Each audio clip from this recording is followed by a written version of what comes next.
If you're on this page, it's because you got the book. You got my book. So thank you so much for choosing to get my book and to read it.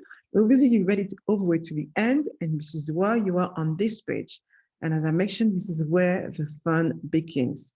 I want to take some time again, as I mentioned, to thank you because without you, I wouldn't be able to do what I do. I love what I do. But also, part of this little video is remember at the beginning of the book, I talk about the DAC system. So I wanted to show you in visual what I mean about the DAC system. And you will see at the bottom of this page, my customer acquisition strategy plan that you can use, download, PDF, print it, write it. Yes. What I want to tell you before I get started, it's very important to make sure that it works for you so you get to where you want to achieve your customers. Remember, you may have 99 problems, but getting a customer won't be one of them. And for that, you need to have a plan. Nothing happens without a plan. Now, we want to make sure that you put everything into action.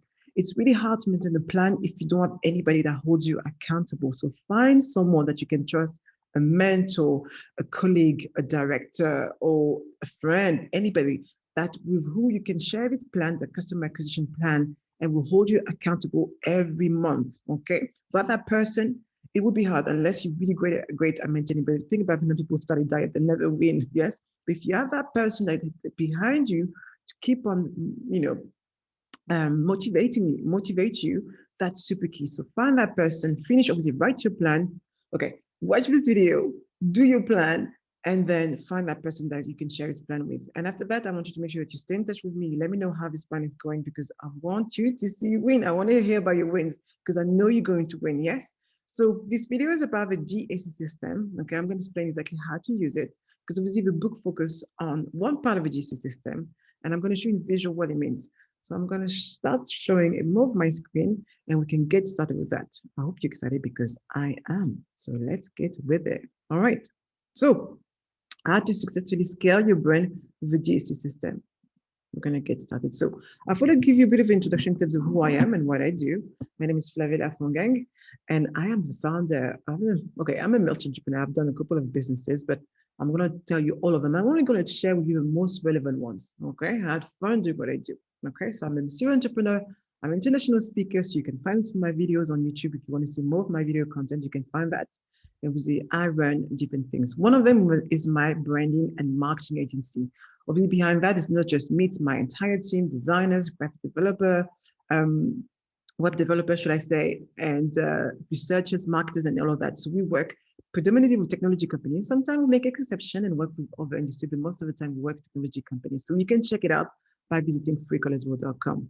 You also know me, I've created an online branding and marketing program out there. People say, Fabiola, the agency is too much for me right now, but I would love to be able to learn. So it's great for marketers, it's great for entrepreneurs, it's great for small businesses, or maybe just want to have somebody train on the inside so they can deliver or think like me, like a brand strategist. Yeah, so that's for that.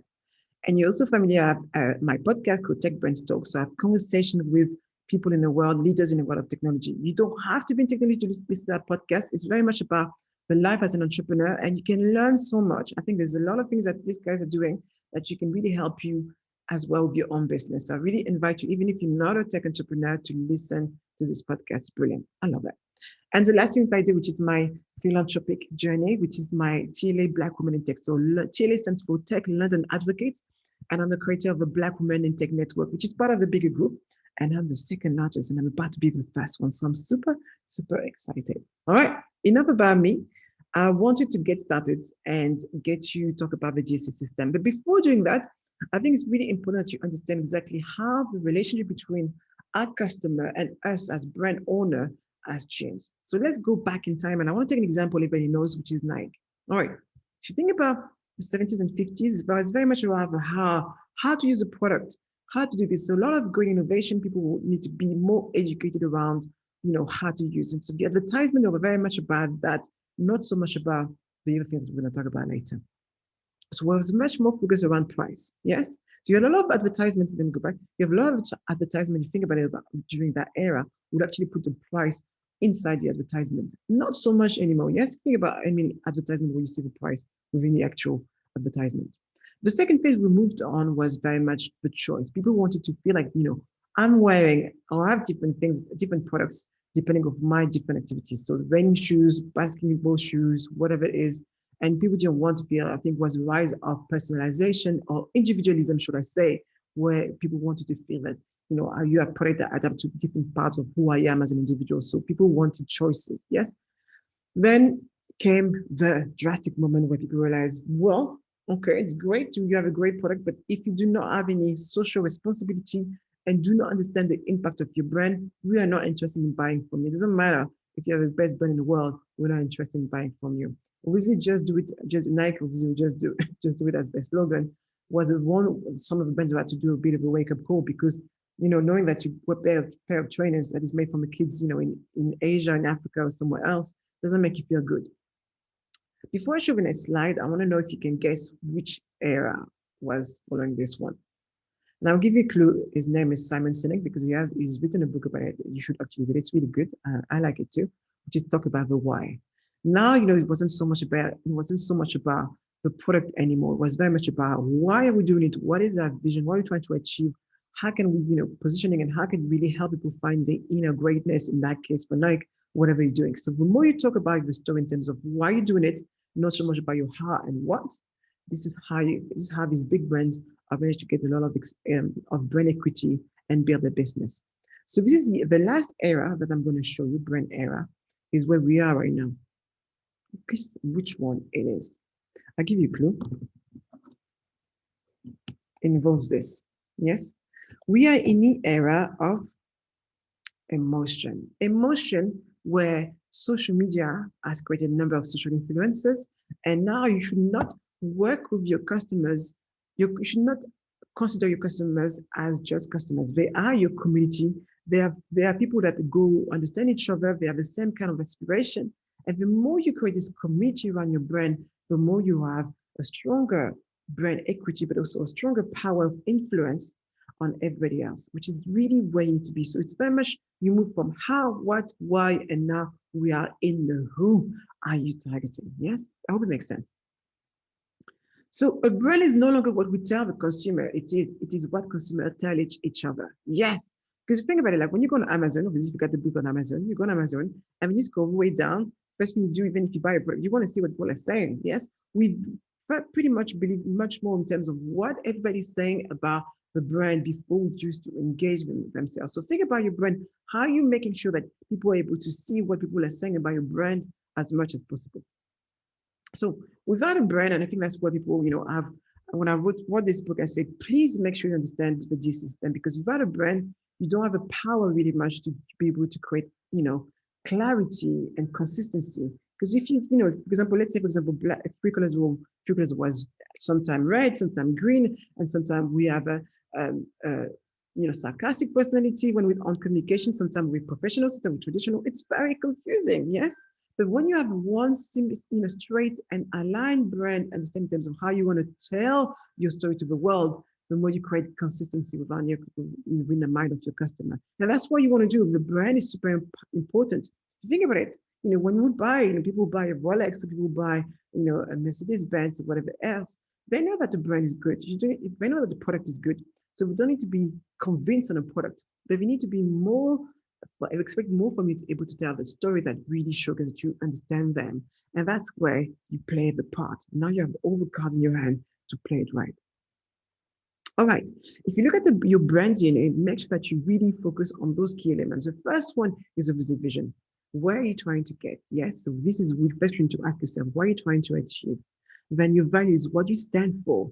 Personality, how do you want to be known? I don't like really Daniel if I was a dog, if I wasn't a bird, but really think about like how would you sound? And sometimes the best way to think about your brand personality is to think about someone within your business who's really aligned in terms of, if we had to send somebody out there to talk to within that brand, we'll send Samantha, or we'll send Adeboya, or we'll send Carlos. Yes, anybody.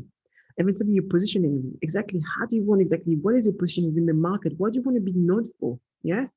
Then your core purpose, what drives you, behind it? What is the change that you want to see within the world? And obviously your perks and benefits comes in. Yes, this is really part of your brand DNA. So really make sure that you touch the 6 points and you have that, and everybody within your business understand exactly those. All right, we're going to talk about the DAC system now. And I'm so excited. So remember I told you at the beginning of the book, we talked about first the D stands for distinguish, A stands for attract, and the last one stands for convert. That's what the book was very much about, the convert, the 99 strategy for converting.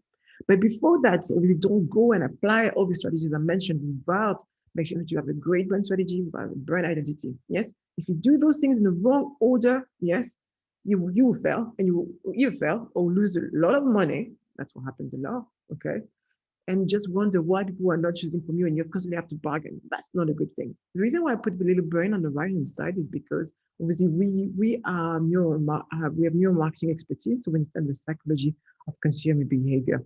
If you're familiar with my course or some of my talks, you will know exactly what I'm talking about. So you're more than welcome to look at my YouTube channel, at our YouTube channel to see more about that. Yes, perfect example. I told you, we trust brands. And I love telling that story about my brother when we first went to Mexico. So we went to Mexico, arrived in Tulum, so super excited. We're going to drink some margarita and just have a good time. And so we passed the visa section. We get out of the plane, and we're about to pass the visa section. So we pass the visa section, and we see this long queue of people queuing. And thinking, what is going on? Like, I'm thinking, my brother, what's going on? Where are they going? And then as we get to see the beginning of the queue, they travel all the way to Mexico to go to Starbucks. Yes, can't believe it, but yes, it does happen. So I was thinking, in my head, I'm thinking, like, the idea of me traveling is pretty much to explore something that I've never tried. Try things that I've never tried. Okay, I've never tried spiders, but different other things, but I've never tried spiders. But for me, it's really just reinforce everything that I do. When we're in situation where we're not familiar with, our natural instinct to choose brand that we trust. And that's why it's so important to always make sure that you work on your brand, not just on the product and anything else. The brand, it gives you power to charge more. So really understand its importance so you can build a brand that really has it, that is strong and powerful. And no matter what other competitors comes in, people will always say, this is the best choice. Yes, this is reference. All right, let's get on. So we start with distinguish. With distinguish really is very much about making sure that you're not making any assumption, because as I said, some people making assumption is crazy. Get on the phone. Get on the phone and speak to your ideal customers and really figure it out. I'm going to talk about that in more detail. Start a conversation. Really, you need to make sure that you do not make any assumption. Get on the phone and speak to your ideal customer and figure out exactly what will make them buy from you. Research and investigate your competition. It's a good thing I love is what I don't know if I talked about it in the book. Probably I didn't, but I'm telling you now. But yes, I love that, for example, if you are about to launch a new brand of peanuts, yes, the first thing you do, you go into Amazon, you type peanuts and see what people are saying about what they love about this product or what they don't love about this product. And that will help you figure out exactly how you can position yourself to really offer something that people are looking for, or really, because if it's something that, if you can't find really what is the element that would drive people to choose your product, you are just playing a guessing game. Yes, it means you're wasting money. You don't want to waste money. Really profile your ideal clients and understand their drivers. Yes, so by that, what I mean is really understand their wants, their desires, their fears, everything else around that. What really drives them. If you are, think about if you are a personal trainer, most people, people as they want to attract, they have a dream body, but for why? What do you want to have a great dream body? To get the girl, to get the guy, to be able to feel grounded, to be able to be like a model. You need to understand exactly what drives. The more you understand the desire, the deep down desires, the more you're able to get them to convert into a customer. All right, frustration as well, of course. And don't forget to talk about that. Problems, of course. So the question to ask is, what happens in your life that triggers you to take action? This is the question that you can ask your customers. So what happens in your life that triggers you to decide to buy a product? So there's a question you can ask your existing customers. If you're existing customers, ask them this question. So then you can start writing down exactly why they should, what they should use on your communication content. Yes, what really happens in your life. So really do the backstory, because that will help you exactly create the right type of content for them to find you. Okay. So what challenges are preventing you from reaching your goals? You can say like, what is it preventing them from reaching their goals? Asking these questions, very important. Could be money, could be time, could be whatever it is. And the more you're able to find that, you can either, this is the advice to focus on price, yeah. But whatever it is, focus on something that really matters the most to your customer. Quite often it's not price, but the influencer. So study them. What are the solutions they have already tried? So you can see, for example, personal trainer, I would online, I would some books or whatever it is. So you can use that in your content. Like, you probably already tried this, you tried the book, you lacking of time and you end up always trying to, binging on the food in the cupboard. Yeah, so just make up stories if there was a personal trainer. But that's a great example. What? So the idea of finding the right strategy for your right strategy or the perfect brand strategy is to find the sweet spot between what your clients expect from you and what do what do you do that your competitors don't do. This is really where you find that thin line between the value that really they want exactly from you. Yes, super important. For example, as I mentioned, Freecall as well is an branding and marketing agency. We focus predominantly with technology companies, and that's it. And that's fine because as our positioning in terms of differentiating about our brand is great. And also we have expertise in neuromarketing, but really what differentiates us is that we are very much have a lot of experience in technology, where there's not a lot of agencies that specialize mainly working with technology companies. And that is our strength. Yeah. So you can actually put the positioning like we are the expert in your industry. Yes. Very specific. All right. Different ways you can develop your brand uniqueness and values can be around price. As I mentioned, price is not my favorite, but if you choose, be so. Product innovation, like you're extremely innovative. Apple was obviously one of their driving force. Brand experience is actually what is everything around your product, beyond your product that makes people say, oh, I love how they make us feel. Strong brand expertise. Yes, so expertise could be marketing, as I mentioned, for us, but also expertise working with technology companies, values and purpose. So if you say, for example, we want to be a company that helps make sure that we reduce plastic waste, could be that. You can be a social enterprise, etc. I mean, so many more things that you can choose, really. So the first thing you need to ask yourself is, who do you serve? People so many times are scared of choosing a niche. Choose a niche. Choose a niche which is big enough that you don't worry about not having enough customers for the door. Yes. So if I choose technology companies, there's millions of tech companies around the world. I don't have to worry about not reaching them out because it also helps with my prospecting. Yes. Very important. So why and how your services products different from the competition? If you have no idea, then how can you really articulate your value position? So you need to figure out that. Very important. And after that, you can create a positioning statement.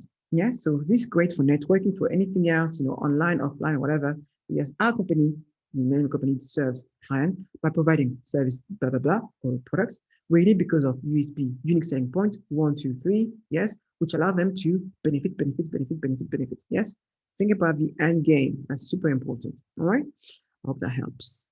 So I like this little game. So tell me, what's the difference between Nike and Adidas?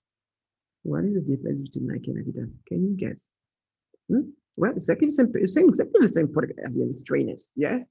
But one is really focused very much on the art of being cool and trendy, rather than necessarily exercising. That's Adidas. And the Nike on the other side focus much more on athletes, being the athletes within you, pushing yourself for greatness. This is really much that. Again, something it's about positioning, yes. So again, something when you understand your target audience, yes, you can find exactly what they're looking for, and then therefore position products. Remember why, how, at, and what. Why, how, what. Very important. Okay. What is the convenience of the feeling your brand provides? If you're able to understand that and articulate that in your brand story, you have a winning game. Remember, we're not a very rational individual whatsoever. You buy people that you like, you buy people that you believe in. So it's so important for you to be able to articulate that as much as possible. Okay. Okay. Part 2, DAC system. Now we need attract. Okay. Remember, this is where we are. So we did D, phase 1. Now we do 2, phase 2, attract. Okay. So over here, that's why everything is so important. I can't tell you how much important it is. You might think that I'm wearing red unconsciously. I'm not, because it's part of my brand colors. Yes. I want you to remember, for me, when you think about red, you think about Flavella. So yes, but think about like your copy. Like, for example, a lot of people write about you on their page. Yes, not by you. It's not about you. Remember, we are all selfish. So you can talk about your customers. So do the 80-20, the 80-20 Pareto rule. So use the word you more than us. Yes.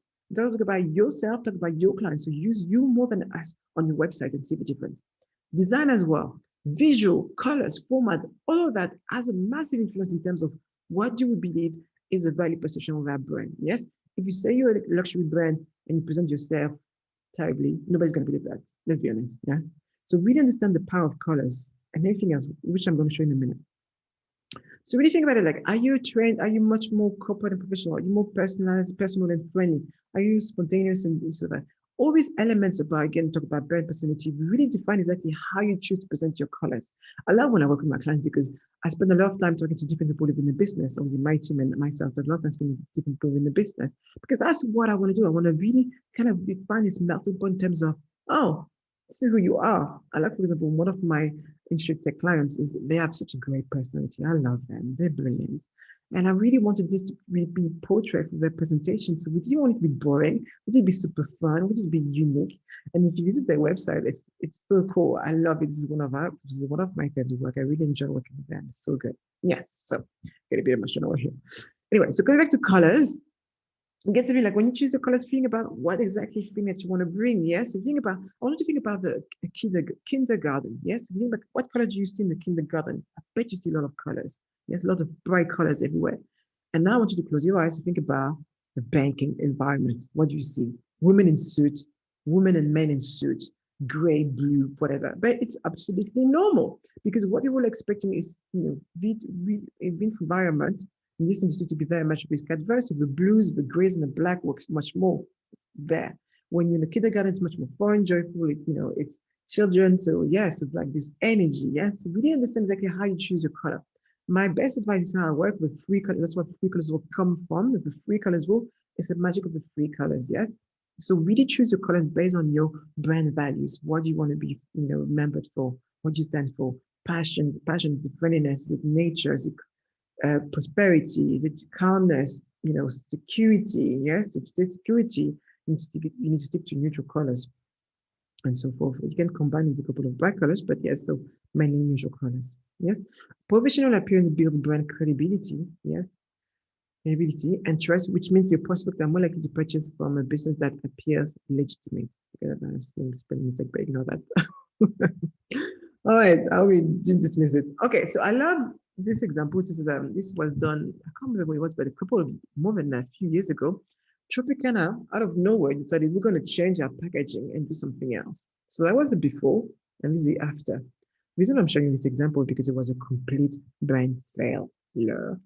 And I guess, trying to guess how much this packaging that didn't work, people were literally not liking this packaging at all, were not recognizing the brand anymore.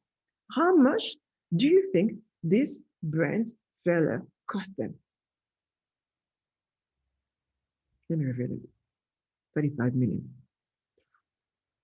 35 million. A lot of people lost their job here, but that was probably one of the most phenomenal brand failure ever that is still in the history of brand failure. Yes. So if you think about, remember thinking about Uber rebrand as well? Terrible. I think was it nothing. I know they went back to that because that rebranding was terrible. Yeah. So do not really underestimate the power of how you choose your color, your phone, and everything else. So let me just show you. Which phone says trustworthy more? The one on the right or one on the left? I bet you think of one on the right, yes? So you say our subconscious really know. Against that thing, which one says happy? The one on the right or one on the left? The one on the right. Again, yes? Think about it, Titanic again. If Titanic was use whatever phone was on the right instead of whatever was on the left instead. Yes, I'm glad that chose the phone on the left. But yes, it makes a completely difference in terms of how our brain really process information and make those judgments that we often make. Yes, it takes too much time for us to make a good decision. So that's why you have to make sure that you understand the stimuli and the elements about the brain that will help people choose to buy from you again. People buy from you again and again. Yes. So we're on the third part, which is now the converting part. And remember, that's where you are here for this book. And I'm going to tell you about that. I was not talking about the 19th century because you read them already, but we're going to talk more about everything else. So remember, when you talk about the problems, your prospect listen. So yes, you need to first articulate that you understand their problems. Can I take the example of a personal trainer? Hi, I know that you pretty much, you've tried all these recipes, you put books, you put tutorial videos on YouTube, and nothing is working out. Yes, I'm talking about problems right now. He's like, yes, you understand me. Then now, when you talk about the solution, they buy. And you don't have to go on a strict day. You don't have to decide every day. I have exactly the perfect solution for you. As it is. All right, fantastic. I don't have much time and I don't want to be depriving myself. This is perfect. I'm going to buy. Look, I did make it super easy, but I could have done more work here. But that's a good example of how I understand your challenges, I understand what you're going through right now, and I'm going to give you a solution so you don't have to worry about anything else anymore. Yes, really understand exactly how you do that. So give first before you can receive. And a lot of people don't miss that. And I remember I talked about in the book about the different things that you can give out to build trust and credibility before you start buying. Think about when I'm telling you receive emails from people say like, hey, do you want to buy my product? I'm like, I don't know you. Come on. So they say, hey, how about you try it? Think about all the biggest brand in the world, whatever it is, Uber, they made you try before you buy. If you buy a Slack as well, make you try before you buy. Or the chocolate guy or the ice cream guy, try the different, with different ice cream. Some people obviously abusing of that because I know I've done it before. But, most of the time it works. Yes. So do the same thing when everyone is trying to sell, go beyond. I have another book that I'm writing for beyond marketing, but it's not going to be now. So take your time to finish reading this book, which talks a lot about more details about the beyond approach. So provide value before, while, and after selling your building to build your loyalty. It's very important because I think people spend a lot of time in acquiring, but they don't spend enough time in maintaining and continuing that relation with the customer. And it's very important that you do that as well because the cost of having a customer, a customer that becomes your brand advocate is zero, but the value is phenomenal. Yes, I know that because I have a lot of my clients who recommend me to other people, and that's where I am right now. And I'm very grateful, very grateful. So provide value first. I think I made that very clear. Provide value first. Sales strategy to double, triple, or quadruple your sales. Okay, so I'm giving you one of my tips because I do a lot of psychology behind that. And I'm not a witch, I promise. I just understand the psychology of consumer behavior. And I want to do this little thing to really just help you understand exactly how you can help you secure more business per customer. So increase the value of each transaction. So I love this say from Steve Jobs, say like people don't know what they want until you show it to them. Yes, sometimes you have to be very clear, and that's why understanding their challenges helps you understand to offer the best solution for them. So offer packages that help your clients reach their ultimate goals. So you need to understand their ultimate goals. And I'll take the example of a personal trainer because that's a perfect example. Personal trainer say, oh, you can take 2 hours is for this price, 3 hours for this price, and basically they discount their prices. Whatever. What they should do instead is very much, hey, are you trying to lose weight or get to 50 kilo weight for that time? Well, you need to take this amount of hours if you want to get this in 2 weeks. You see what I did? Not only I put on more hours, but also showcase exactly if you want to achieve that, this is the kind of time that you want to put into it. Yes.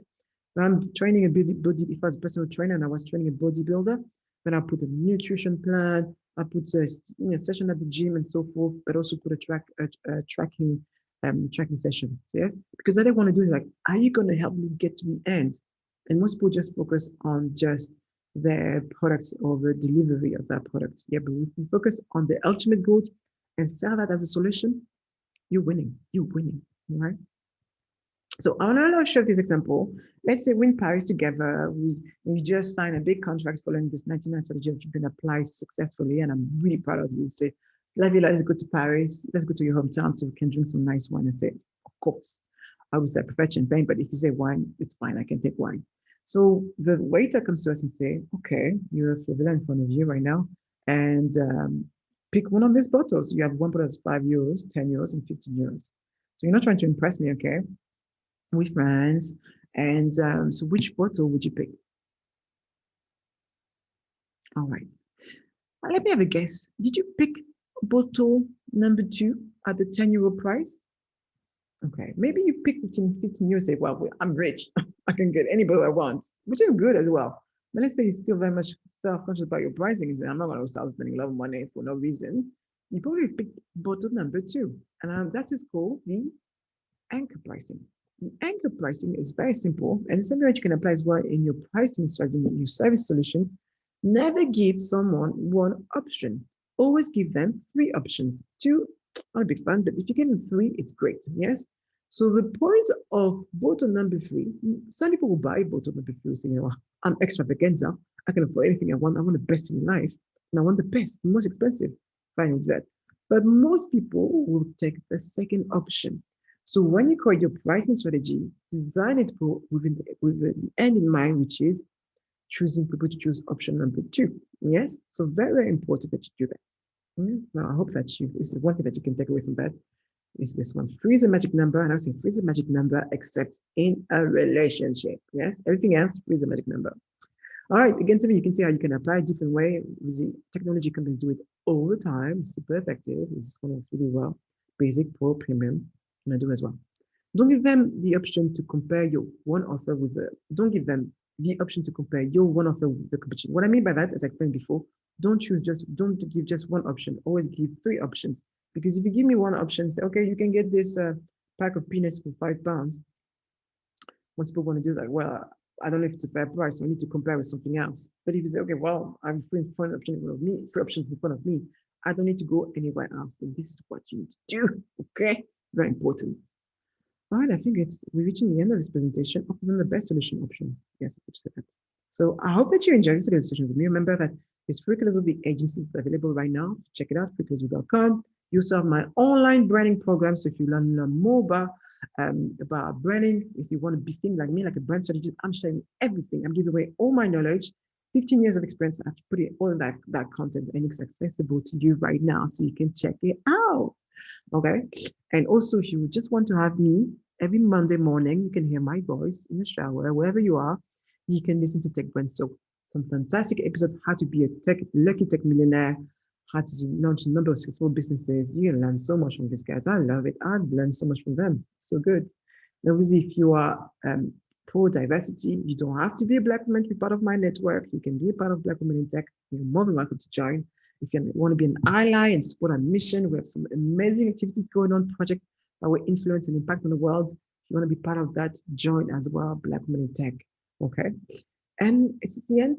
I hope that you enjoyed this little session with me. I enjoy having you. And it was such a pleasure. Again, I want to thank you so much again for choosing this book. I suffer doing this book, but I hope it was worth it. And again, please do contact me, message me on LinkedIn, on Twitter, I'm on Instagram, I'm pretty much everywhere. I don't know if it's a good thing, but I am. And yeah, so please start your challenge. I want to know how you're doing. You have 90 days from now. The counter, the timer starts right now in 90 days. Come on, let's do it. Yeah.